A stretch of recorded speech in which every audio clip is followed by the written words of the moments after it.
আশা করছি আপনারা সকলে খুব ভালো আছেন। এখন হলো ভোর 6টা। আমরা আজকে যাচ্ছি কর্ণগড়ের মন্দিরে। রাস্তায় যেতে যেতেই বাজারটা পড়ে, তাই মামনি বলল বাজার থেকেই একটু ফুল কিনে নিতে। একটা জবা ফুলের মালা, একটা আকন্দ ফুলের মালা, একটু কুচো ফুল।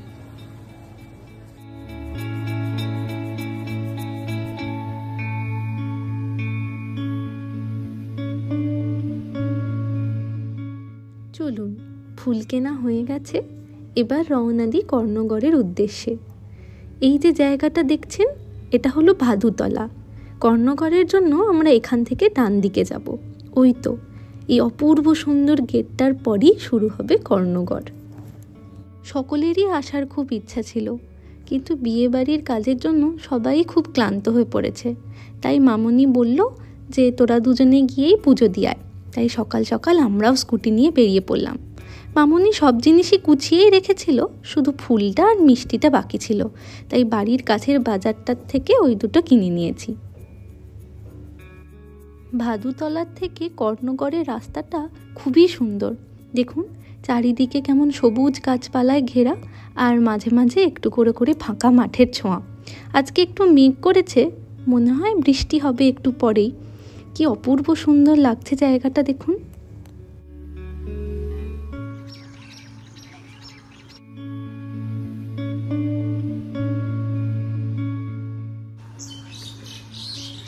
এই যে কর্ণগড়ের মন্দিরে পৌঁছে গেছি। আমি প্রথমবার এই মন্দিরটাতে এলাম। মন্দিরে ঢোকার সাথে সাথেই চোখটা যেন জুড়িয়ে গেল। চারিপাশে গাছপালা দিয়ে ঘেরা এই মন্দিরটা। এই দিকে রয়েছে সব দোকানগুলো, আর অন্য দিকটায় রয়েছে একটা বড় মাঠ, যেখানে পৌষ সংক্রান্তিতে মেলা বসে।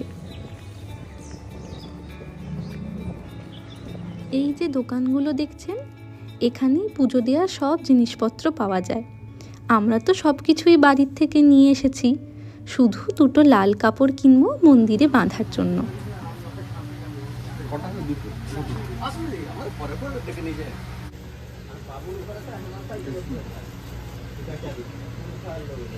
সব কিছু নেওয়া হয়ে গেছে, চলুন এবার মন্দিরের ভিতরে যাওয়া যাক। এটাই মহামায়া মন্দির। মন্দিরের গেটটা এতটাই সুন্দর, আমি তো ভাবলাম এটাই হয়তো মন্দির, কিন্তু ও বলল না, এটা মন্দিরের গেটটা, এর ভেতরেই রয়েছে আসল মন্দিরটা। এটা হচ্ছে বাবার মন্দির, ঠিক আছে, ভোলেনাথের মন্দির। ওটা হচ্ছে মহামায়ার মন্দির ওখানে। এই মাঝখানের মন্দিরটা হলো দণ্ডেশ্বর মন্দির। ডান দিকে যেটা দেখা যাচ্ছে ওটা হলো মহামায়া মন্দির, আর বাঁ দিকের মন্দিরটা হলো মহাবীর মন্দির।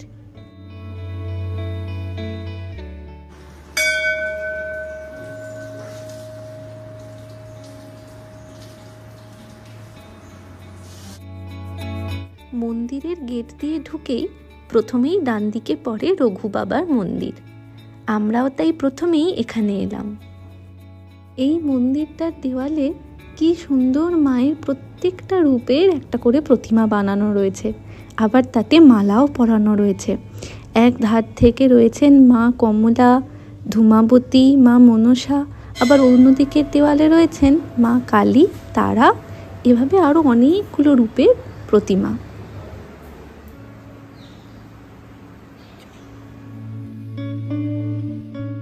এবার যাই মহামায়া মন্দিরে পুজো দিতে।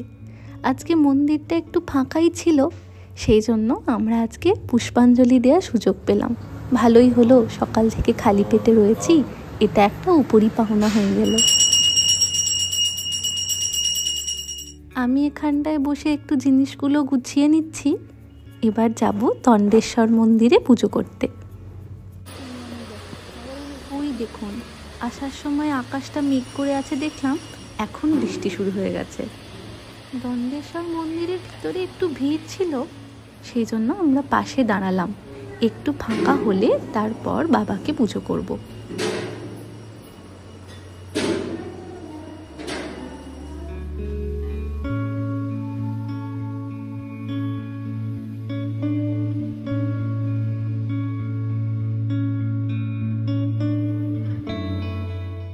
এখানে অর্ধেকটা জল ঢাললাম আর অর্ধেকটা রাখলাম ভিতরে শিবলিঙ্গের জন্য। পুরোহিত মশাই বললেন এখানের শিবলিঙ্গ নাকি জলের নিচে রয়েছে। মন্দিরের মাঝখানে দাঁড়িয়ে গোটা মন্দিরটাকে কি সুন্দর লাগছে। চারপাশে কত ধরনের ফুলের গাছ। ওই যে আবার শিবের প্রিয় ফুল চাঁপা ফুলেরও গাছ রয়েছে। এবার এলাম মহাবীর মন্দিরে পুজো দিতে। এরকম পাথরের দেয়াল ছিল ও, আর এখানে আমরা ছোটবেলায় ছোটাছুটি করতাম আর কি অন্য বাচ্চাদের সাথে।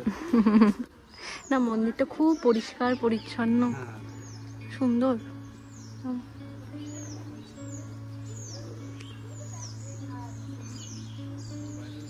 গাছপালা দিয়ে ঘেরা পুরো গোটা মন্দিরটা, আশেপাশে গাছপালা, বড় মাঠ, খুব শান্ত, শান্তির পরিবেশই হয়ে আছে।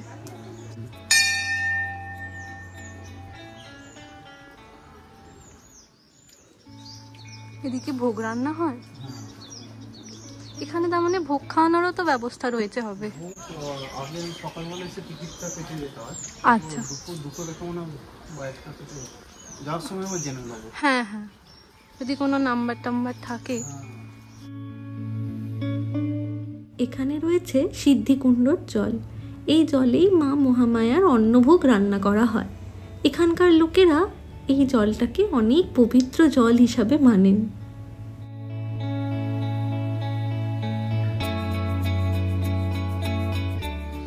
বাহ, অনেক বড় জায়গা। এগুলো ভোগ খাওয়ারই জায়গা। হ্যাঁ হ্যাঁ, আচ্ছা।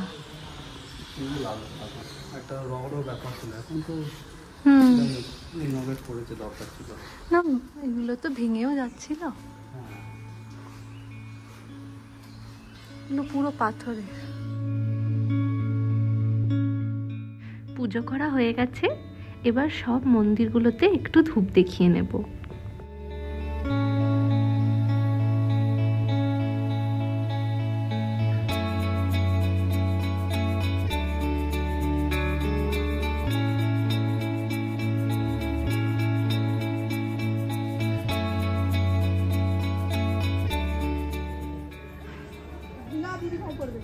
না পড়ে যায় কিন্তু, তাহলে কিন্তু অন্য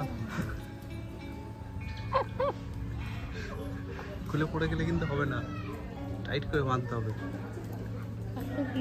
জায়গা নেই, আমরা থাকতে থাকতে যদি খুলে পড়ে যায় তাহলে তো হয়েই গেল।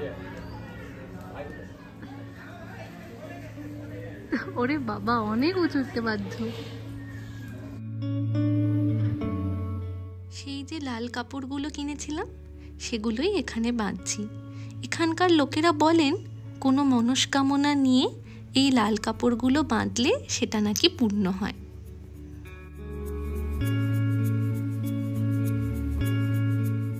চলুন, পুজো দেওয়া হয়ে গেছে, এবার পেট পুজোর পালা। চলো যাই। এই যে গোলাপি রঙের বাড়িটা দেখছেন, এটা হলো অতিথি নিবাস। আর এর পাশেই সারি দিয়ে রয়েছে সমস্ত খাবার দোকানগুলো।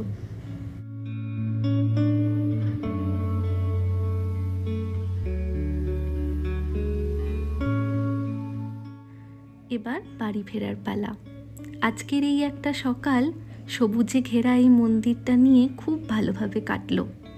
আজ তাহলে আসি, আবার আসবো নতুন একটা ভিডিও নিয়ে। ততক্ষণ আপনারা সকলে সুস্থ থাকবেন আর সকলের খেয়াল রাখবেন।